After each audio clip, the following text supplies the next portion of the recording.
हाँ, good morning friends. आज हम डिस्कस करेंगे कंपाइलर डिज़ाइन। आज कंपाइलर डिज़ाइन का पहला लेक्चर होगा जिसमें कुछ बेसिक चीज़ों को हम जानेंगे कि कंपाइलर डिज़ाइन क्यों हम पढ़ते हैं, क्या होता है, कैसे काम करता है। इन सारे चीज़ों को आज हम स्टार्ट करेंगे।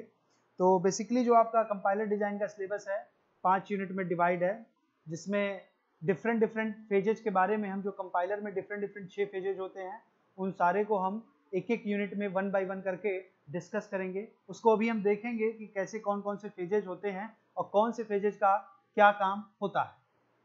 ठीक है, तो पहली बात एक और हम बता दें कि इस कंपाइलर डिज़ाइन सब्जेक्ट को पढ़ने के पहले हमको थ्योरी ऑफ ऑटोमेटा के बारे में थोड़ा बहुत जरूर आइडिया होना चाहिए। अगर आइडिया नहीं होगा तो हमें तमाम प्रॉब्लम आएंगी कंपाइलर डिज़ाइन को पढ़ने में, क्योंकि ऑटोमेटा में आप grammar, types of grammar, parse tree और डीएफए, एनएफए डिफरेंट चीज़ें आप पढ़े होंगे। तो अगर ये सारी चीज़ें क्लियर नहीं होंगी तो थोड़ी सी प्रॉब्लम होगी कंपाइलर को पढ़ने में। तो आई होप आपको ये सारा टॉपिक्स आपको क्लियर होगा। नहीं क्लियर होगा तो थोड़ा थोड़ा हम बीच में बताते चलेंगे और डिस्कस करते चलेंगे। तो चलिए हम पहले स्टार्ट करते हैं कि ये कंपाइलर होता क्या है। बेसिकली आपके सब्जेक्ट का नाम है कंपाइलर डिज़ाइन। सीएस और आईटी दोनों ब्रांच के लिए ये बड़ा ही इंपॉर्टेंट सब्जेक्ट होता है। गेट के पॉइंट ऑफ व्यू से भी इंपॉर्टेंट होता है और बेसिकली गेट के पॉइंट ऑफ व्यू से इसमें 5 से 6 नंबर का आ जाता है, जिसमें एक दो क्वेश्चन तो बहुत ईजी होते हैं और एक दो क्वेश्चन थोड़े से टफ भी हो सकते हैं। तो उसके लिए आपको ये सब्जेक्ट अच्छे से पढ़ना पड़ेगा। तो पहले हम जानते हैं कि कंपाइलर क्या होता है, क्यों कंपाइलर की जरूरत पड़ी, वाई कंपाइलर।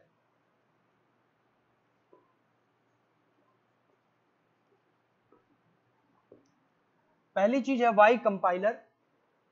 कंपाइलर की जरूरत क्यों पड़ी? बेसिकली जो हमारे कंप्यूटर के अंदर जो हार्डवेयर होते हैं, हम जो भी प्रोग्रामिंग करते हैं या जो भी इनपुट देते हैं कंप्यूटर को किसी सॉफ्टवेयर के थ्रू, वो हमारा कंप्यूटर हार्डवेयर जो हम इंस्ट्रक्शन देते हैं वो डायरेक्टली नहीं समझता है। उसके लिए हमको कंपाइलर की जरूरत पड़ती है कि जो हम इंस्ट्रक्शन देते हैं कंप्यूटर को, वो कंपाइलर क्या करता है कि जो भी हम इंस्ट्रक्शन देते हैं किसी सॉफ्टवेयर के थ्रू, वो उस जो हम इनपुट देते हैं उसको मशीन कोड में या टारगेट कोड में कन्वर्ट कर देता है, जो कि कोई भी कंप्यूटर का हार्डवेयर इजिली समझ सकता है। तो अगर हमको कहा जाए कि कंपाइलर की जरूरत क्यों पड़ी, तो सिंपल सी बात है कि कंपाइलर की जरूरत इसलिए पड़ी क्योंकि हम जो इंस्ट्रक्शन देते हैं कंप्यूटर हार्डवेयर को, वो हमारा कंप्यूटर हार्डवेयर नहीं समझता। बेसिकली कंप्यूटर हार्डवेयर जो है मशीन कोड समझता है, जो 0 और 1 के फॉर्म में होता है। और बेसिकली हम जो इंस्ट्रक्शन देते हैं वो हाई लेवल लैंग्वेज के फॉर्म में देते हैं, जैसे सी, सी प्लस प्लस, जावा, जो कि कंप्यूटर हार्डवेयर नहीं समझता है। तो इन दोनों के बीच में हमारा एक कंपाइलर होता है, जो कि एक सॉफ्टवेयर होता है जो कि किसी भी लैंग्वेज में बना हो सकता है। तो ये कंपाइलर क्या करता है कि हमारे हाई लेवल लैंग्वेज को टारगेट कोड में कन्वर्ट करता है। तो कंपाइलर की जरूरत क्यों पड़ी, आई होप आप समझ गए होंगे। दूसरी चीज क्या है कि what is compiler.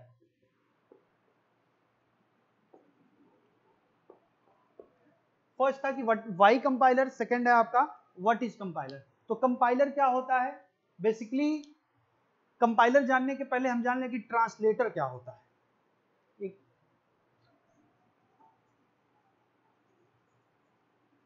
Basically translator क्या होता है, आपको नाम से पता चल रहा होगा कि ट्रांसलेटर का मतलब कुछ ऐसा सॉफ्टवेयर होगा जो किसी एक लैंग्वेज को दूसरे लैंग्वेज में ट्रांसलेट करता होगा। तो बेसिकली आपको 3 ट्रांसलेटर पढ़ने हैं, 3 ट्रांसलेटर के बारे में जानना है। नंबर 1 आपका होता है कंपाइलर, दूसरा होता है इंटरप्रेटर, और तीसरा आप एक और ट्रांसलेटर होता है जिसको बोलते हैं हम असेंबलर। जो कंपाइलर और इंटरप्रेटर है इसको एक साथ पढ़ेंगे, ये एक कैटेगरी में आता है, और ये जो असेंबलर है ये एक अलग टाइप का ट्रांसलेटर है। इसको बताऊं अभी आगे हम डिस्कस करेंगे कि कहाँ कंपाइलर और इंटरप्रेटर की जरूरत होती है और कहाँ पे हम असेंबलर का यूज करते हैं। तो कंपाइलर क्या होता है, अगर हम देखें कंपाइलर एक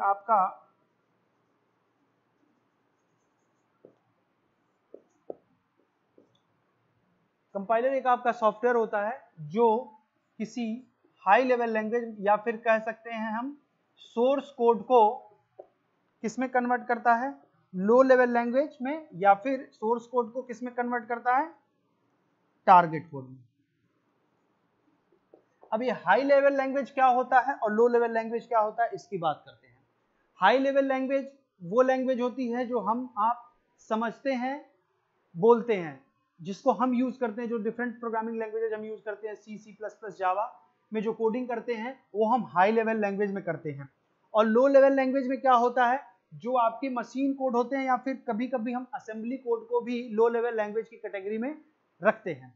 तो बेसिकली जो हमारा कंपाइलर होता है वो सोर्स कोड को टारगेट कोड में जनरेट करता है। तो ये टारगेट कोड क्या होता है, बेसिकली जो कंपाइलर होता है वो सोर्स कोड को टारगेट कोड में कन्वर्ट करता है, मतलब हाई लेवल लैंग्वेज को हम असेंबली कोड में कन्वर्ट करता है क्या, कंपाइलर।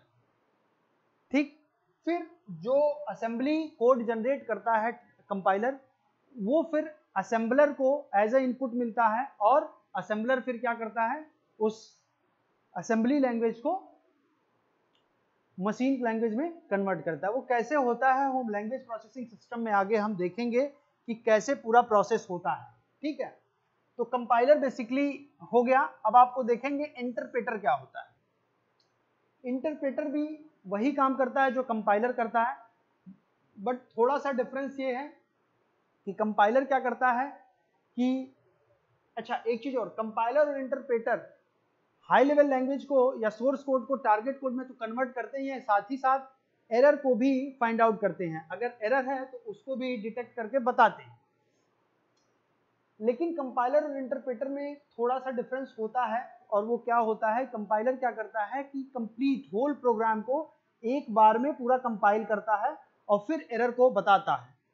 फिर वो एरर जो मिलता है उसको फिर हम रिकवर करके या रिमूव करके फिर हम आगे उसको एग्जीक्यूट कराते हैं। बट इंटरप्रेटर में क्या होता है कि एरर डिटेक्ट तो करता है बट लाइन बाय लाइन करता है। सपोज अगर कोई 100 लाइन का कोड है, कोई 1 2 3 4 अप टू 100 है, तो कंपाइलर के केस में क्या होगा, अगर कंपाइलर का यूज कर रहे हैं तो हमारा 1 to 100 मतलब कंप्लीट कोड को एक बार में कंपाइल करेगा, उसके बाद बताएगा कि कहां कहां पे एरर है, और फिर हम उस एरर को रिमूव करके फिर हम उसको एग्जीक्यूट कराते हैं आगे जो भी प्रोसेस होता है। बट इंटरप्रेटर के केस में क्या होता है, सपोज डिफरेंट कोड है अप टू 100 लाइंस 1 2 3 4, तो इंटरप्रेटर में क्या होता है कि हमारा जो मान लीजिए सपोज फर्स्ट लाइन है, लाइन बाय लाइन ये एरर को डिटेक्ट करता है। अगर हमको फर्स्ट लाइन को पहले एग्जीक्यूट किया, अगर इसमें एरर मिल गई तो हमारा यहीं पर रुक जाएगा, इसको रिमूव करेगा, देन फिर एग्जीक्यूशन होगा। और अगर हम फर्स्ट लाइन में अगर आपका एरर नहीं है तो फिर सेकंड लाइन में जाएगा, फिर एग्जीक्यूट करेगा। मतलब क्या है कि अगर एरर नहीं है तो फिर तुरंत का तुरंत हर स्टेटमेंट एग्जीक्यूट होता जाता है। फर्स्ट एरर नहीं है, एग्जीक्यूशन होगा, सेकंड लाइन है, एरर नहीं है, फिर इसका एग्जीक्यूशन हो जाएगा, थर्ड है, इसमें एरर नहीं है, फिर एग्जीक्यूशन होगा, फोर्थ में सपोज अगर आपको कोई एरर मिल जाता है तो क्या करेगा, यहीं पे रुक जाएगा, और फिर हम जब फोर्थ लाइन के में जो एरर है उसको हम रिमूव करेंगे, फिर वो फोर्थ लाइन एग्जीक्यूट होगा, और फिर नीचे की तरफ हम अप टू 100 लाइन तक जाएंगे। कहने का मतलब यह है कि अगर हम कंपाइलर की बात करें तो पहले पूरा एरर डिटेक्ट करने के बाद एक बार एग्जीक्यूशन होता है। बट इंटरप्रेटर के केस में क्या होता है कि 100 लाइंस है, अगर किसी भी प्रोग्राम में 100 लाइंस का कोड है तो एग्जीक्यूशन 100 टाइम्स होगा, हर लाइन में एरर को डिटेक्ट करने के बाद उसका एग्जीक्यूशन होगा। तो ये एक मेजर डिफरेंस होता है कंपाइलर और इंटरप्रेटर में। आगे फिर हम इसमें देखेंगे अभी टेबुलर फॉर्म में कि कंपाइलर और इंटरप्रेटर में डिफरेंस बेसिकली होता क्या है। तो अब तक हम कंपाइलर और इंटरप्रेटर में देख रहे थे डिफरेंस। तो बेसिकली जो भी मैंने बताया था कंपाइलर इंटरप्रेटर में क्या डिफरेंस होता है, उसको हमने एक टेबुलर फॉर्म में लिखा है। कंपाइलर में आप फर्स्ट पॉइंट देखिए, it takes entire program as a input and interpreter में क्या है, it takes single instruction as a input. मतलब क्या है कि कंपाइलर में क्या होता है कि कंपाइलर में कंप्लीट प्रोग्राम को एक बार में हम कंपाइल कराते हैं, बट इंटरप्रेटर में क्या होता है कि एवरी इंस्ट्रक्शन, हर स्टेटमेंट को statement by statement, one by one statement का क्या होता है, कंपाइलेशन होता है, इंटरप्रिटेशन होता है। तो ये हो गया आपका फर्स्ट डिफरेंस। सेकंड क्या है कि कंपाइलर के केस में क्या होता है कि ऑब्जेक्ट कोड जनरेट होने के पहले, बीच में एग्जीक्यूशन के पहले एक इंटरमीडिएट कोड जनरेट करता है, फिर उसके बाद फिर हम इंटरमीडिएट कोड जनरेट करने के बाद फिर एग्जीक्यूशन होता है और फाइनली आपको एग्जीक्यूटेबल कोड मिलता है। बट इंटरप्रेटर के केस में ऐसा कुछ भी नहीं है। हर स्टेटमेंट का कंपाइलेशन होगा और कंपाइलेशन के बाद अगर एरर फ्री है तो तुरंत एट दैट टाइम उसका एग्जीक्यूशन हो जाता है। मतलब कोई भी इंटरमीडिएट कोड हमको नहीं मिलता है। ठीक है। कंपाइलर में तीसरा आपका डिफरेंस लिखा हुआ है, compiler is faster than interpreter. ये ऐसा क्यों होता है? क्योंकि कंपाइलर में क्या होता है कि एंटायर प्रोग्राम को एक बार में हम कंपाइल कराते हैं, और इंटरप्रेटर के केस में क्या होता है कि one by one, statement by statement हम क्या करते हैं, कंपाइलेशन कराते हैं। तो जिसकी वजह से क्या होता है कि कंपाइलर में कंपाइलेशन टाइम कम लगता है और इंटरप्रेटर के केस में ज्यादा टाइम लगता है। ठीक है। फिर आपका नेक्स्ट पॉइंट है कि नेक्स्ट पॉइंट आपका क्या है कि program need not be compiled every time. क्या होता है कंपाइलर में? बेसिकली जब वो कंपाइलर के थ्रू जब हम कंपाइलेशन कराते हैं तो जो हमारा प्रोग्राम होता है वो एक बार आपका एक ही बार सिंगल टाइम, एक ही टाइम जो है क्या होता है कि वो कंपाइल्ड होता है और ऑब्जेक्ट कोड जनरेट कर देता है, और उसी को जब जब हमको जरूरत होती है तो हम बार बार उसको एग्जीक्यूट करा लेते हैं। बट हमारा इंटरप्रेटर के केस में क्या होता है कि जब जब हमको एग्जीक्यूटेबल कोड की जरूरत होगी तो बार बार उसको हमको कंपाइल कराना पड़ेगा। मतलब हाई लेवल लैंग्वेज से लो लेवल लैंग्वेज में बार बार वो कन्वर्ट करेगा। ये भी एक रीजन है कि हमारा इंटरप्रेटर स्लोअर होता है और कंपाइलर के थ्रू अगर कंपाइलेशन प्रोसेस हो रहा है तो वो तेज होता है, जल्दी होता है। ठीक है। फिर नेक्स्ट है एरर के कंटेक्स्ट में, जो कि हम पहले ही बताया मैंने स्टार्टिंग में, है कि कंपाइलर में क्या होता है कि कंप्लीट प्रोग्राम को एक बार में कंपाइल करके फाइनली एंटायर प्रोग्राम को चेक करता है कि कोई एरर है या जो हमारा कोड है वो एरर फ्री है। बट इंटरप्रेटर के केस में क्या होता है कि स्टेटमेंट बाय स्टेटमेंट हम क्या करते हैं, एरर को फाइंड आउट करते हैं। अगर किसी एक पर्टिकुलर स्टेटमेंट में कंपाइल करा रहे और पर्टिकुलर स्टेटमेंट में एरर मिला तो वहीं पे प्रोग्राम क्या करेगा, वहीं पे कंपाइलेशन प्रोसेस रुक जाएगा और उसमें फिर एरर को रिमूव करेगा, फिर आगे का प्रोसेस कंटिन्यू करेगा। तो बेसिकली ये आपके कंपाइलर और इंटरप्रेटर में डिफरेंस होते हैं। ठीक। तो मैंने जो अभी बताया आपको, ट्रांसलेटर बता रहा था मैं, तो ट्रांसलेटर में एक आपका है ये कंपाइलर और एक है इंटरप्रेटर, जो कि दोनों का काम सेम है। कहीं पे कंपाइलर यूज होता है, मोस्ट ऑफ द केसेस में हम कंपाइलर ही यूज करते हैं, इंटरप्रेटर का यूज न के बराबर होता है। बेसिक एक लैंग्वेज है वहां पे इंटरप्रेटर का यूज होता है, और C++ सब में हम कंपाइलर का यूज करते हैं। तो दो टाइप के हमने ट्रांसलेटर बता दिए, कंपाइलर और इंटरप्रेटर। नेक्स्ट देखेंगे हम असेंबलर को। हम देख रहे थे ट्रांसलेटर।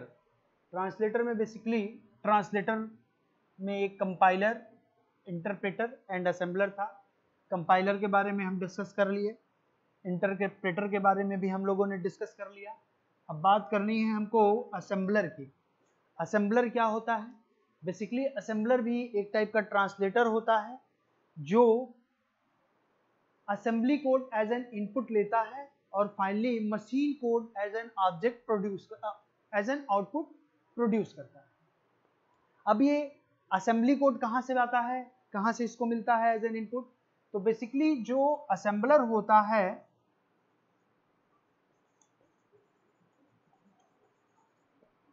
असेंबलर को assembly code, assembly code as an input मिलता है और बेसिकली आउटपुट में क्या मिलता है हमको? Machine code. असेंबली कोड क्या होता है? ये भी एक कोडिंग लैंग्वेज है जो कि बेसिकली माइक्रो प्रोसेसर में हम करते हैं।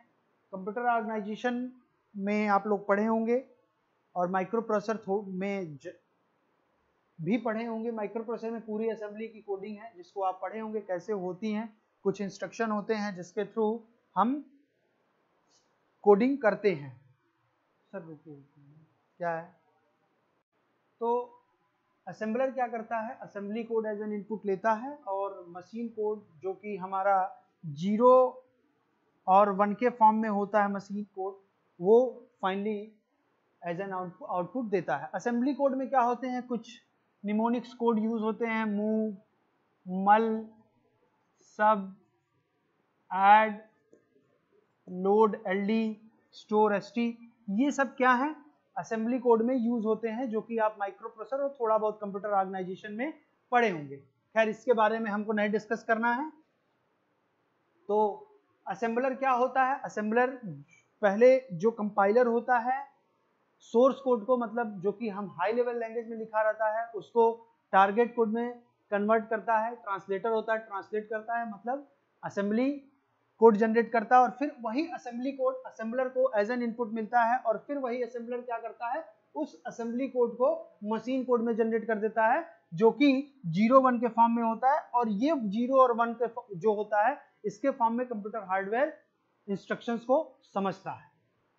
ठीक है, तो इसी के कंटेक्स्ट में एक लैंग्वेज प्रोसेसिंग सिस्टम है जिसको हमको पढ़ना है कि कैसे पूरा कंप्लीट प्रोसेस होता है, कैसे कंप्लीट प्रोसेस होता है। हम जो हाई लेवल लैंग्वेज में कोई भी कोड लिखते हैं और वो फाइनली कैसे मशीन कोड में कन्वर्ट होता है, फिर वो कैसे जाके एग्जीक्यूट होता है, उसके बारे में हम आगे देखेंगे लैंग्वेज प्रोसेसिंग सिस्टम।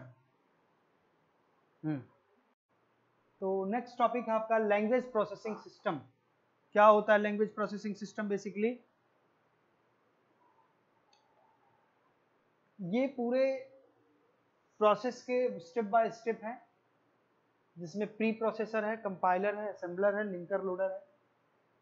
इसको 1 बाय 1 डिस्कस करेंगे हम कि क्या एक एक फेजेस का क्या क्या काम होता है। प्री प्रोसेसर क्या करता है, कंपाइलर क्या करता है जो कि अभी हम डिस्कस भी किए हैं, असेंबलर क्या करता है, लिंकर लोडर का क्या काम होता है।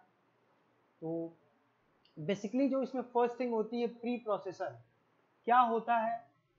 हम कभी भी कंपाइलर को जो हाई लेवल लैंग्वेज मिलता है एज एन इनपुट वो प्योर हाई लेवल मिलता है। मतलब क्या डिफरेंस होता है? प्री प्रोसेसर क्या करता है? हाई लेवल लैंग्वेज को प्योर हाई लेवल लैंग्वेज में कन्वर्ट करता है। क्या होता है हाई लेवल लैंग्वेज और प्योर हाई लेवल लैंग्वेज? जैसे हम कोई भी प्रोग्रामिंग करते हैं, हैज इंक्लूड stdio.h, या फिर लिखते हैं हम मैक्रोज का जो यूज करते हैं हैज डिफाइंड b10 लिखते हैं। तो इसके फिर नीचे हम लिखते हैं मेन और फिर हम पूरी प्रोग्रामिंग करते हैं। अगर सपोज यहाँ पे integer a is equal to 5 b and फिर हम करते हैं इसके आगे कुछ भी करते हैं, सपोज printf करते हैं, फिर कुछ scanf करते हैं, जो भी चीजें, और फिर क्लोज हो जाता है। सपोज ये कोई छोटा सा प्रोग्राम है जिसमें हैज डिफाइन, ये हेडर फाइल है, फिर एक मैक्रोज डिफाइन किए हैं जिसमें b की वैल्यू 10 हो। तो क्या मतलब होता है? प्री प्रोसेसर क्या करता है?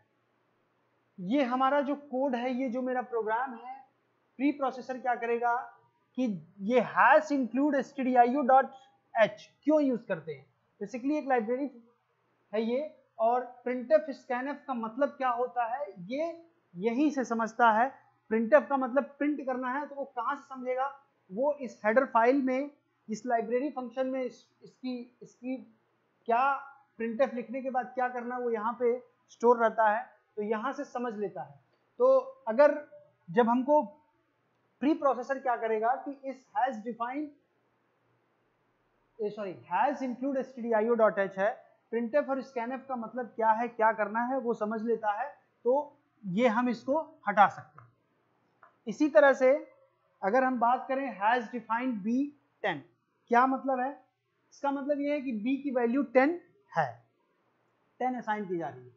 तो अगर इसको हमको हटाना हो, इसका मतलब क्या हुआ कि b जहां जहां है, जहां पे b को हमने डिफाइन किया वहां b की वैल्यू क्या हो जाए, 10 हो जाए। तो अगर हम इसको हटा दें, इसको रिमूव कर दें और यहाँ पे क्या कर दें, b इज इक्वल टू 10। अब आपका जो प्रोग्राम ये बचा, ये आपका क्या हो गया, प्योर हाई लेवल लैंग्वेज में हो गया या फिर मॉडिफाइड सोर्स कोड हो गया। ठीक है, अब ये जो कोड है प्योर हाई लेवल लैंग्वेज के फॉर्म में, ये कंपाइलर को एज एन इनपुट मिलेगा और फिर कंपाइलर क्या करेगा कि इस कोड के करस्पॉन्डिंग असेंबली कोड कुछ जनरेट करेगा और फिर ये असेंबली कोड जो भी जनरेट करेगा वो असेंबलर को एज एन इनपुट मिलेगा और असेंबलर क्या करेगा, मशीन कोड में उसको कन्वर्ट करेगा 0 और 1 के फॉर्म में, जो कि मैं बता चुका हूं। इसके बाद जो मेन चीज है वो लिंकर और लोडर का है। लिंकर और लोडर क्या करते हैं, बेसिकली लिंकर क्या करते हैं, लिंकर नाम से ही समझ में आ रहा होगा कि लिंक कुछ कर रहे होंगे। क्या लिंक करते हैं उसको जानते हैं। सपोज कोई हम प्रोग्राम बना रहे हैं, छोटा सा प्रोग्राम, उसमें कई फंक्शन कॉल कर रहे हैं, तो जब हम उसको एग्जीक्यूट कराते हैं तो कई ऑब्जेक्ट कोड जनरेट होते हैं एग्जीक्यूट होने के बाद। तो जो डिफरेंट ऑब्जेक्ट कोड जनरेट होते हैं, उन सबको अगर एक साथ अगर हम लिंक करके नहीं करेंगे तो वो कंप्लीट, जैसे कोई फंक्शन यूज करते हैं, एक जगह उसकी डेफिनेशन होती है और एक जगह उसको जहां जहां कॉल करते हैं वहां से वो डेफिनेशन कॉल करके जो भी आउटपुट आता है वो आउटपुट देता है। तो वहां पे जो डिफरेंट ऑब्जेक्ट कोड होते हैं उनको लिंक करने का काम लिंकर करता है और लोडर क्या करता है कि उसको फाइनली फिर मेमोरी में लोड करता है, उसको एग्जीक्यूटेबल कोड बनाने के बाद उसको लोड करता है। तो ये आपका कंप्लीट लैंग्वेज प्रोसेसिंग सिस्टम है, जिसमें प्री प्रोसेसर क्या होता है, कोई भी हाई लेवल लैंग्वेज को प्योर हाई लेवल लैंग्वेज में कन्वर्ट करता है। कैसे करते हैं, जितने भी मैक्रोज और हेडर फाइल्स होते हैं उनको रिमूव करते हैं तो वो प्योर हाई लेवल लैंग्वेज में कन्वर्ट हो जाता है। फिर वो प्योर हाई लेवल लैंग्वेज हमको कंपाइलर में एज एन इनपुट मिलता है और वो असेंबली कोड में कन्वर्ट करता है और वो असेंबली कोड असेंबलर को मिलता है और वो मशीन कोड में कन्वर्ट करता है और फिर लिंकर और लोडर की हेल्प से उसको एग्जीक्यूटेबल कोड में कन्वर्ट करता है। तो ये बेसिकली आपका लैंग्वेज प्रोसेसिंग सिस्टम है। अब आप आगे पढ़ेंगे कि कंपाइलर डिजाइन होता क्या है। अब तक तो थोड़ा सा कंपाइलर का इंट्रोडक्शन था कि कंपाइलर की पढ़ने की जरूरत क्यों पड़ी, क्या होता है, ट्रांसलेटर होते हैं डिफरेंट टाइप के, वो क्या होते हैं। अब हम नेक्स्ट पढ़ेंगे बेसिकली ये कंपाइलर डिजाइन। जो हमको नेक्स्ट पढ़ना है कि जो कंपाइलर डिजाइन में पढ़ना है फेजेस ऑफ कंपाइलर, मतलब जो हमको कंपाइलर को हाई लेवल लैंग्वेज में एज एन इनपुट मिलता है वो असेंबली कोड में कैसे कन्वर्ट करता है, किन किन फेजेस से होकर वो जाता है, इन्हीं को हम पूरे डिटेल में वन बाय वन एक एक फेजेस को, पहले तो हम ओवरऑल देखेंगे सारे फेजेस को, सिंपल डेफिनेशन उसको समझेंगे, फिर एक छोटे से एग्जांपल की हेल्प से उसको समझेंगे और फिर उन्हीं फेजेस को हर यूनिट में पढ़ेंगे। जैसे फर्स्ट यूनिट में हम लैक्सिकल जो पहला फेज होता है उसके बारे में पढ़ते हैं, सेकंड यूनिट में जो हमारा सेकंड फेज होता है उसको पढ़ेंगे। ऐसे ही वन बाय वन करके हर यूनिट में एक एक फेजेस को हम डिस्कस करेंगे। पहले तो थोड़ा सा हम देखेंगे, फिर बाद में चल के यूनिट में जब हम यूनिट बाय यूनिट चलेंगे तो उसको पूरा डिटेल में जाएंगे और हम उसकी स्टडी करेंगे। तो अब हम आगे फेजेस ऑफ कंपाइलर देखेंगे। ओके।